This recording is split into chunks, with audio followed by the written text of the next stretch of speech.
నమస్తే, welcome to prime time. నేను మౌనిక. దేశ రాజధాని ఢిల్లీలో వాయు కాలుష్యంపై సుప్రీంకోర్టు మండిపడింది. సీఎం అరవింద్ కేజ్రీవాల్ని కేంద్ర ప్రభుత్వాన్ని కడిగి పారేసింది. రైతులు ఉద్యమిస్తున్నారు కదా అని వారిపై నెపం పెట్టే ప్రయత్నం చేస్తారేంటి అని మండిపడింది. పంట కాల్చివేతలతో వాయు కాలుష్యం పెరుగుతోంది అన్న కుంటి సాకులు చెప్పొద్దంటూ తలంటేసింది. ఢిల్లీలో ఆయువు తీస్తున్న కీలక అంశాలు గుర్తించి తక్షణం చర్యలు చేపట్టాలని యాక్షన్ ప్లాన్ చెప్పాలి అంటూ డెడ్ లైనే పెట్టేసింది. ఇక తెలుగు రాష్ట్రాల్లో చలికాలంలోనూ క్యాంప్ రాజకీయాలు వేడెక్కిస్తున్నాయి. ఒక్క దెబ్బకు రెండు పిట్టలు అన్నట్టు తెలుగు రాష్ట్రాలపై అమిత్ షా వ్యూహరచన చేస్తున్నారు. ఏపీలో వైసీపీ, తెలంగాణలో టీఆర్ఎస్ వీళ్లే మన శత్రువులు అంటూ టార్గెట్ ఫిక్స్ చేసేశారు. అటు టీఆర్ఎస్ మాత్రం కమలాన్ని ఉపేక్షించే సవాలే లేదు, అగ్గి రాజేశారు, ఇక ఊరుకునేది లేదు అంటోంది కార్. వరి యుద్ధం మరెన్ని చిలవలు పలవలు తీసుకుంటుందో చూడాలి. ఏపీలో లోకల్ వార్ జనరల్ ఎలక్షన్స్ ని తలపించింది. కుప్పంలో హై వోల్టేజ్ వార్ న్యూస్ తో పాటు మరిన్ని ఇంట్రెస్టింగ్ న్యూస్ చూసేద్దాం. అందుకంటే ముందు వాటి టాప్ స్టోరీస్ ఒకసారి చూద్దాం. 99 దేశాల రాకపోకలకు కేంద్రం గ్రీన్ సిగ్నల్. టీకా వేయించుకున్న వారికి నో క్వారంటైన్. ఢిల్లీ కాలుష్యంపై కేంద్ర రాష్ట్రాలపై సుప్రీం ఫైర్. గాలి నాణ్యత పెంచేందుకు ఏం చేస్తారో చెప్పాలని ఆదేశం. వరి కొనుగోలు వివాదంపై టీఆర్ఎస్ వ్యూహరచన. రేపు కేసీఆర్ ఆధ్వర్యంలో భేటీ.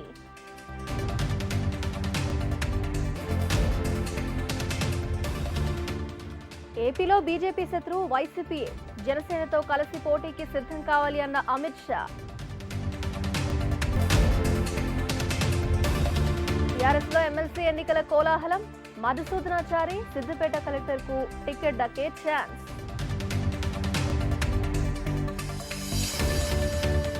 ఏపీలో తక్షణం రోడ్ల నిర్మాణం చేపట్టండి. పనిచేయని కాంట్రాక్టర్లను బ్లాక్ లిస్ట్ లో పెట్టాలన్న జగన్.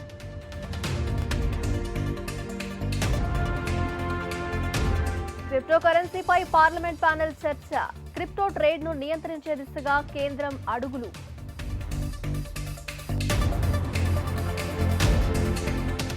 మనీ లాండరింగ్ కేసులో అనిల్ దేశ్ముఖ్ కు 14 రోజుల రిమాండ్. ఇంటి భోజనాన్ని అనుమతించని కోర్టు.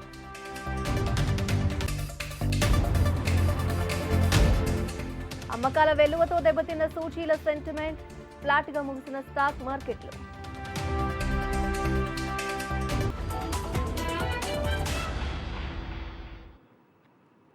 ప్రైమ్ అప్డేట్ చూద్దాం. ప్రపంచవ్యాప్తంగా మళ్లీ కోవిడ్ కేసులు పెరుగుతున్న ఈ టైంలో కేంద్రం చిత్రమైన నిర్ణయం తీసుకుంది. విమాన ప్రయాణాల నిబంధనలు మరింత సరళతరం చేసింది. వ్యాక్సిన్ వేసుకున్న ప్రయాణికులు ఎలాంటి క్వారంటైన్ పాటించవలసిన అవసరం లేకుండా నేరుగా దేశంలోకి రావచ్చని ప్రకటించింది. America, UK, Saudi Arabia, Qatar, France, Germany సహా 99 దేశాల వారు ఇకపై నేరుగా దేశంలోకి అడుగు పెట్టొచ్చు. విదేశీ ప్రయాణికులకు గతంలో చెప్పిన క్వారంటైన్ నిబంధనలను పూర్తిగా తొలగించారు. ఢిల్లీలో వాయు కాలుష్యం కట్టడిపై ఢిల్లీ సర్కార్ కీలక వ్యాఖ్యలు చేసింది. పూర్తి లాక్డౌన్ విధించేందుకు సిద్ధంగా ఉన్నామని సుప్రీంకోర్టుకు ఢిల్లీ ప్రభుత్వం తెలిపింది. ఢిల్లీలో వాయు కాలుష్యంపై సుప్రీంకోర్టు విచారణ జరిపింది. ఈ మేరకు గాలి నాణ్యతను మెరుగుపరచడానికి తీసుకోవాల్సిన చర్యలకు సంబంధించి ఢిల్లీ ప్రభుత్వం సుప్రీంకోర్టులో అఫిడవిట్ దాఖలు చేసింది. అయితే లాక్డౌన్ పరిమిత ప్రభావాన్ని మాత్రమే కలిగి ఉంటుందని ఢిల్లీ సర్కార్ పేర్కొంది. నేషనల్ క్యాపిటల్ రీజియన్ పరిధిలోకి వచ్చే ఢిల్లీ పొరుగు ప్రాంతాలకు ఇలాంటి ఆంక్షలు అవసరమని సూచించింది. కాలుష్య నివారణకు అత్యవసర చర్యలు తీసుకోకపోవడం విచారకరమని సీజేఐ ఎన్వి రమణ అన్నారు. ఢిల్లీ కాలుష్యంపై రేపు అత్యవసర సమావేశం నిర్వహించాలని కేంద్రాన్ని ఆదేశించారు. అత్యవసర సమావేశంలో యూపీ, హర్యానా, పంజాబ్ ముఖ్య కార్యదర్శులు హాజరు కావాలని ఆదేశించారు. తదుపరి విచారణను నవంబర్ 17కు వాయిదా వేసింది ధర్మాసనం.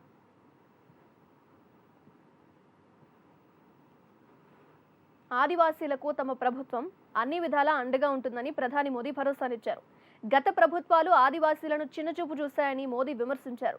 భోపాల్లో ఆదివాసీల ఆరాధ్య దైవం బిర్సా ముండా జయంతి వేడుకలు ఘనంగా జరుగుతున్నాయి. జనజాతీయ గౌరవ దివస్ పేరుతో కేంద్రం బిర్సా ముండా జయంతి వేడుకలను నిర్వహిస్తున్నారు.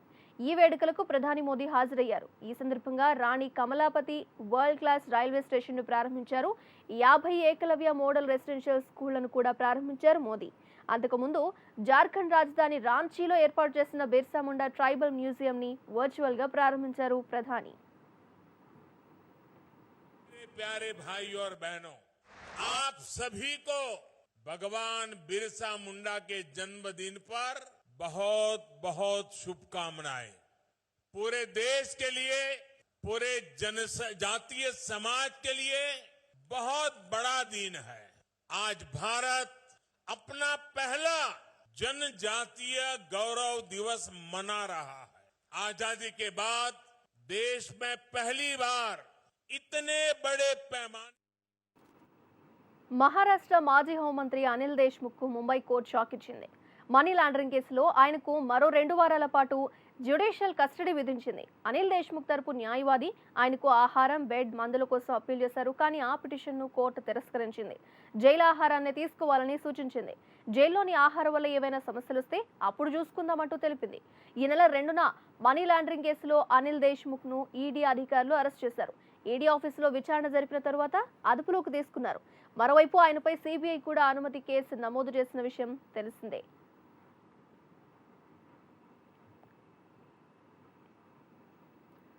క్రిప్టో కరెన్సీలకు సంబంధించి ఎక్స్పర్ట్లు, ఇండస్ట్రీ వర్గాలతో కలిసి చర్యలు తీసుకునేందుకు ప్రభుత్వం ఆసక్తి చూపిందని గవర్నమెంట్ అధికారులు తెలిపారు. క్రిప్టో ఇండస్ట్రీపై జరిగిన రివ్యూ మీటింగ్లో ప్రధాని మోదీ, ఇతర మినిస్ట్రీలు ఈ నిర్ణయానికి వచ్చాయన్నారు. క్రిప్టో కరెన్సీ ఇప్పుడిప్పుడే ఎదుగుతున్న టెక్నాలజీ, దీన్ని జాగ్రత్తగా గమనిస్తున్నామని, అవసరమైన టైంలో సరైన చర్యలు తీసుకుంటామని అధికారులు వెల్లడించారు. టెర్రరిస్టులకు ఆర్థిక సాయం అందించడానికి మనీ లాండరింగ్కు క్రిప్టో కరెన్సీలు వేదిక కాకూడదు అన్నారు. క్రిప్టో కరెన్సీలకు బోర్డర్స్ అంటూ ఏవీ ఉండవు కాబట్టి ఇతర దేశాలతో కూడా కలిసి స్ట్రాటజిక్ పార్ట్నర్షిప్ తీసుకోవాల్సిన అవసరం ఉంది అనే ఆలోచనలో గవర్నమెంట్ ఉంది.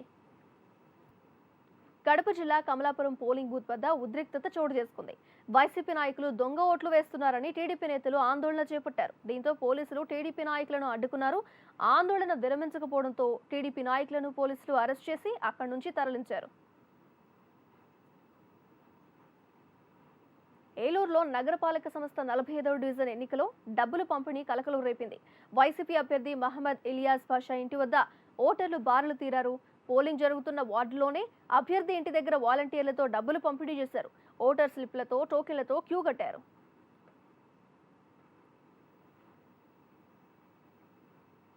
అనంతపురం జిల్లా పెనుకొండలోని 20వ వార్డు వద్ద కలకలం రేగింది.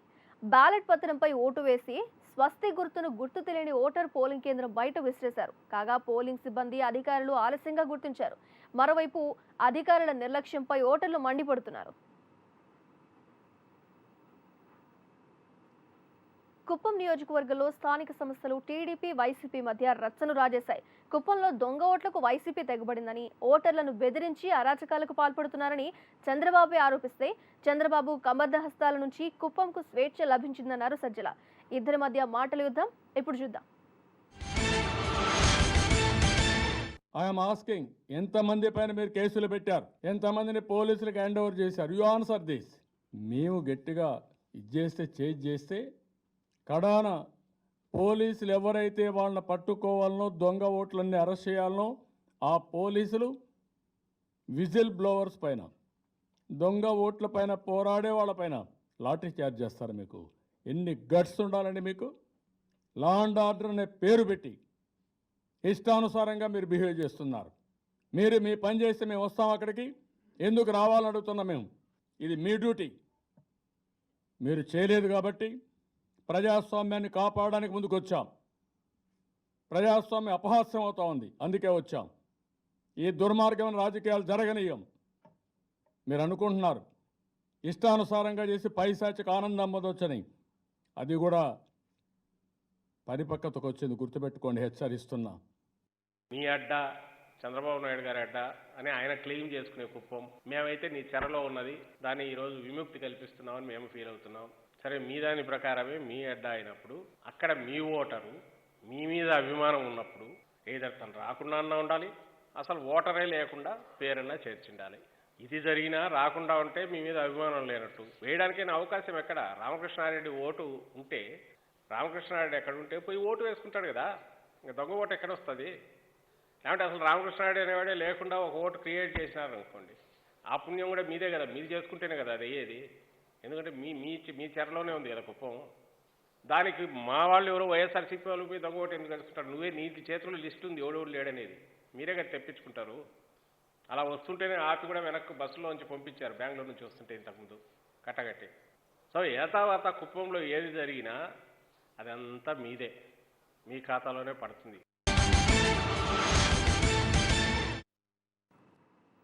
ఏపీ బీజేపీ నేతలతో కేంద్ర హోంమంత్రి అమిత్ షా సమావేశమయ్యారు. రాబోయే ఎన్నికలపై పార్టీ శ్రేణులకు దిశానిర్దేశం చేశారు. వైసీపీయే ప్రధాన శత్రువని, జనసేనతో కలిసి 2024లో అధికారం సాధించాలి అన్నారు. ప్రభుత్వ వ్యతిరేక వాతావరణం ఉండడంతో అధికారం దిశగా అడుగులు వేయాలని అమిత్ షా సూచించినట్లుగా సోము వీర్రాజు తెలిపారు. ప్రజా వ్యతిరేక విధానాలపై పోరాడతామని పురంధరేశ్వరి తెలిపారు.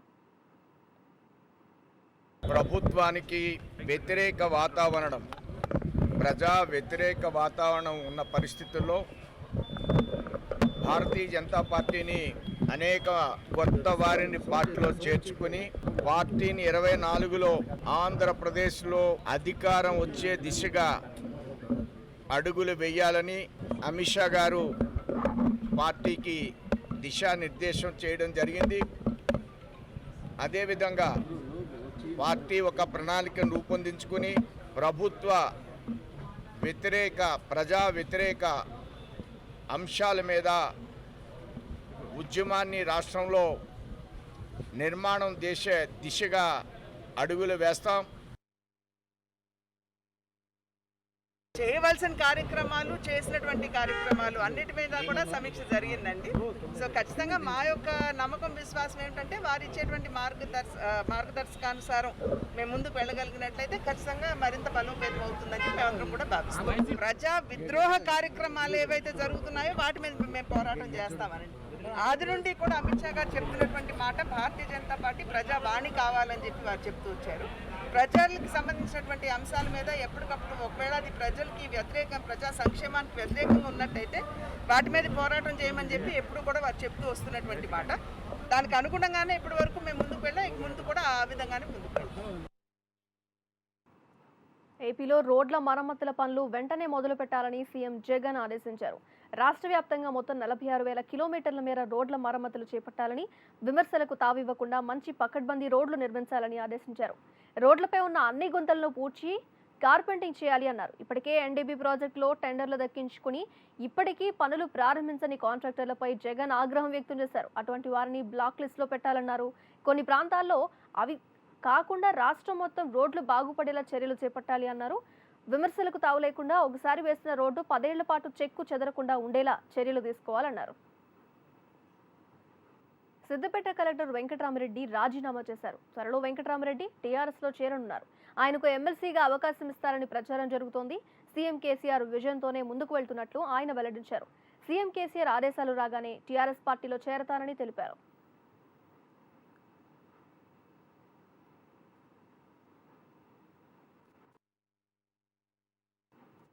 గత 5 సంవత్సరాల నుంచి పనిచేసే అవకాశం, తెలంగాణ ఏర్పడినప్పటి నుంచి తెలంగాణ బిడ్డగా, తెలంగాణ అధికారిగా రాష్ట్ర సాధనలో కూడా గౌరవ ముఖ్యమంత్రి గారు చేసిన ప్రయత్నం, రాష్ట్రాన్ని సిద్ధించడంలో ముఖ్యమంత్రి గారు చేసిన శ్రమ, అదేవిధంగా సిద్దిపేట జిల్లాలో పనిచేసే అవకాశం కల్పించడం, సుమారుగా 7 సంవత్సరాలు సిద్దిపేట జిల్లాలో పనిచేయడం, తెలంగాణ రావడం ఒక అదృష్టం. తెలంగాణ వచ్చినాక గౌరవ ముఖ్యమంత్రి గారు బాధ్యతలు తీసుకొని తెలంగాణ రాష్ట్రాన్ని దేశంలో అత్యున్నత స్థానంలో ఉంచే దిశగా అహర్నిశలు కృషి చేయడం, వారిని దగ్గర నుంచి చూడడం, వారి స్ఫూర్తి, వారి ఆలోచన, వారి విజన్ ఇవన్నీ కూడా అతి సమీపంలో సిద్దిపేట జిల్లా కలెక్టర్గా నేను చూసే అవకాశం రావడం, ఆ అవకాశాన్ని వచ్చేటప్పుడు ఈ అభివృద్ధిలో ఇంకా భాగస్వామ్యం కావాలని గౌరవ ముఖ్యమంత్రి. రేపు టీఆర్ఎస్ శాసనసభాపక్ష సమావేశం జరగనుంది. రేపు సాయంత్రం 4 గంటలకు తెలంగాణ భవన్లో సీఎం కేసీఆర్ అధ్యక్షతన సమావేశం జరగనుంది. వరి కొనుగోలు విషయంలో బీజేపీ తీరుపై సమావేశంలో చర్చించనున్నారు. అలాగే భవిష్యత్తు కార్యాచరణపై సమావేశంలో నిర్ణయం తీసుకోనున్నారు. Telangana Congress political affairs committee video conference నిర్వహించింది. స్థానిక సంస్థల ఎమ్మెల్సీ ఎన్నికల్లో పోటీ చేసే అంశంపై ఈ జూమ్ మీటింగ్లో చర్చ జరిపారు. నల్గొండ స్థానంలో పోటీకి నిలిచే అంశంపై స్థానిక జిల్లా నేతలతో చర్చించి నిర్ణయం తీసుకోవాలని కొందరు సీనియర్లు సూచించారు. రేపటిలోగా పీసీసీ అధ్యక్షుడు, సీఎల్పీ లీడర్లకు, మండలి ఎన్నికల కమిటీ సభ్యులకు నల్గొండ జిల్లా సమాచారం అందించాలని రేవంత్ సూచించారు. ప్రజా చైతన్య యాత్రలు వాయిదా పడిన నేపథ్యంలో డిజిటల్ మెంబర్షిప్ కార్యక్రమం చేపట్టాలని మరికొందరు అభిప్రాయపడ్డారు. కాంగ్రెస్ సీనియర్ నేత సల్మాన్ ఖుర్షీద్ ఇంటి వద్ద దుండగులు విధ్వంసానికి తెగబడ్డారు. ఆయన ఇంటికి నిప్పు పెట్టారు. దీనికి సంబంధించి ఫోటోలు, వీడియోలను సల్మాన్ ఖుర్షీద్ సోషల్ మీడియాలో విడుదల చేశారు. అయోధ్యపై సల్మాన్ ఖుర్షీద్ రాసిన పుస్తకంలోని కొన్ని వ్యాఖ్యలు బీజేపీ నేతలను తీవ్ర ఆగ్రహానికి గురిచేశాయి. ఈ నేపథ్యంలోనే దాడులు జరిగాయని తెలుస్తోంది. ఇది హిందూయిజం కానే కాదు అనడానికి ఈ విధ్వంసమే ఉదాహరణ అని సల్మాన్ ఖుర్షీద్ అన్నారు. తాను చేసిన వ్యాఖ్యల్లో తప్పేమీ లేదని ఈ దాడి ఘటనే చెప్తోందని వివరించారు. బ్రిటన్ మహారాణి ఎలిజబెత్ II మరోసారి అనారోగ్యం బారిన పడ్డారు. దీంతో ఆమె కీలక సంస్మరణ కార్యక్రమానికి హాజరు కావడం లేదని బకింగ్హామ్ వర్గాలు వెల్లడించాయి. వెన్నునొప్పి కారణంగా సెంట్రల్ లండన్లో జరిగే 2వ ప్రపంచ యుద్ధ సంస్మరణ కార్యక్రమానికి బ్రిటన్ మహారాణి హాజరు కావడం లేదని అధికార వర్గాలు తెలిపాయి. అయితే రాజకుటుంబంలోని మిగతా సభ్యులు మాత్రం కార్యక్రమానికి హాజరు కానున్నట్లు ప్యాలెస్ అధికారులు తెలిపారు. మునుపటిలా సంస్మరణ కార్యక్రమంలో ఎలిజబెత్ తరపున ఆమె కుమారుడు ప్రిన్స్ చార్లెస్ పుష్పగుచ్చం సమర్పిస్తారని అధికారులు వెల్లడించారు. యమునా నది కాలుష్యం తీవ్ర స్థాయికి చేరుకుంది. యమునా నది విషపు నురగలు ప్రవహిస్తున్నాయి. ఫ్యాక్టరీల నుంచి వెలువడే రసాయనాలు నేరుగా యమునా నదిలో కలుస్తున్నాయి. ఫలితంగా యమునా నది విషపు నదిగా మారిపోయింది. కాళింది కుంజ్ వద్ద యమునా నదిపై ఒక మందపాటి విషపు నురుగు నిరంతరం తేలుతూ కనిపిస్తోంది. స్టాక్ అప్డేట్ చూద్దాం. దేశీ స్టాక్ మార్కెట్లు ఫ్లాట్ గా ముగిశాయి. ఉదయం మార్కెట్ ప్రారంభంలో సానుకూల వాతావరణం కనిపించడంతో దేశీ సూచీలు పైకి పరుగులు పెట్టాయి. అయితే మధ్యాహ్నం నుంచి పరిస్థితిలో మార్పు వచ్చింది. ఆ తర్వాత క్రమంగా పాయింట్లు కోల్పోతూ నష్టాల దిశగా ప్రయాణించింది. అయితే చివరి సమయంలో ఇన్వెస్టర్లు కొనుగోలుకు ఆసక్తి చూపించడంతో ఫ్లాట్ గా ముగిశాయి. బీఎస్ఈ సెన్సెక్స్ 32 పాయింట్లు లాభపడి 60,718 పాయింట్ల దగ్గర క్లోజ్ అయింది. నిఫ్టీ 7 పాయింట్లు లాభపడి 18,109 దగ్గర ముగిసింది. అంతర్జాతీయ మార్కెట్లలో సైతం మిశ్రమ ఫలితాలే వచ్చాయి. క్రికెట్ అప్డేట్ చూద్దాం. వరల్డ్ కప్ లో నిరాశకు గురైన న్యూజిలాండ్, భారత్ క్రికెట్ టీంలు ద్వైపాక్షిక సిరీస్లో తలపడనున్నాయి. భారత పర్యటనలో కివీస్ 3 టీ20 సిరీస్లు, 2 టెస్ట్ సిరీస్లు ఆడనుంది. నవంబర్ 17న ఇరు జట్ల మధ్య పోటీ సిరీస్ ప్రారంభం కానుంది. దీంతో ఇండియన్ టీం నెట్ ప్రాక్టీస్ మొదలుపెట్టింది. వరల్డ్ కప్ లో జరిగిన ఘోర అవమానాన్ని ఈ సిరీస్తో తుడిచిపెట్టాలని చూస్తోంది. అయితే జైపూర్లోని సవాయ్ మాన్సింగ్ స్టేడియంలో జరిగే టీ20 మ్యాచ్ పై అనుమానాలు నెలకొన్నాయి. ప్రస్తుతం తొలి టీ20 జరిగే జైపూర్ గాలిలో కాలుష్యం స్థాయి బాగా పెరిగినట్టు తెలుస్తోంది. దీంతో టీ20 మ్యాచ్ పై నీలి నీడలు కమ్ముకున్నాయి.